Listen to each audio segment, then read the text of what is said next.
nessa peça, as mulheres se revoltaram tanto com a Guerra do Peloponeso, não viam sentido naquilo, que fizeram uma greve de sexo com os homens. Enquanto não parasse a guerra, não haveria relações entre maridos e esposas. O Aristófanes foi um crítico grande a respeito dessa Guerra do Peloponeso, e esse trecho nos mostra o quanto essa guerra devastou a Grécia. Isso vai fazer com que nós tenhamos o início de um novo momento, que é o período helenístico. Após a Guerra do Peloponeso, Atenas perde para Esparta, mas na verdade a Grécia toda perde, nenhum dos lados fica forte.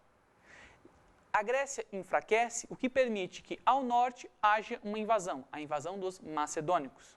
Eles invadem a Grécia e iniciam esse período que é o período helenístico.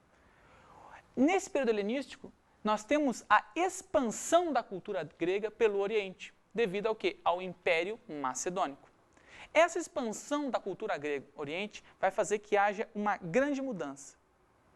Essa grande mudança é o surgimento de uma nova forma de cultura, a cultura helenística, fundindo os valores gregos com os valores orientais.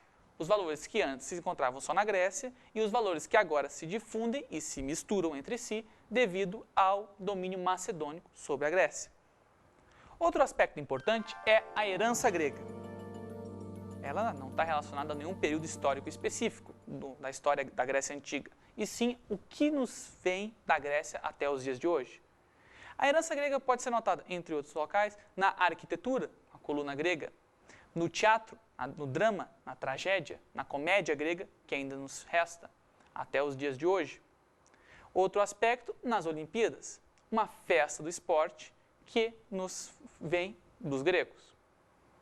Bom, agora vamos para as nossas dicas.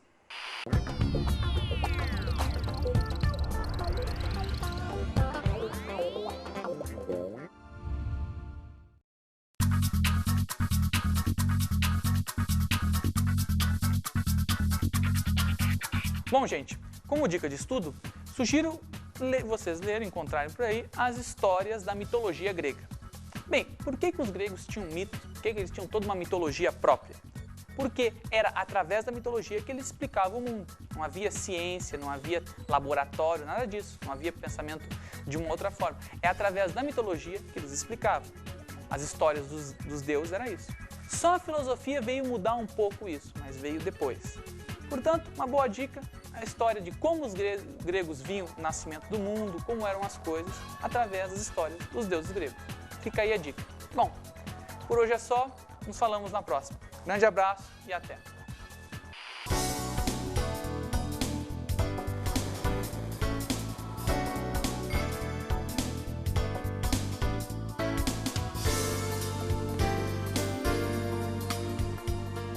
Na aula de hoje estudamos a Grécia. Vimos a história creto-micênica, que abrange o período do terceiro, segundo milênios até século 8 a.C. A história creto-micênica é a história de uma Grécia que não é a Grécia que nós pensamos, a democracia das Olimpíadas, e sim a Grécia com muita influência dos povos da Antiguidade Oriental, Mesopotâmia e Egito.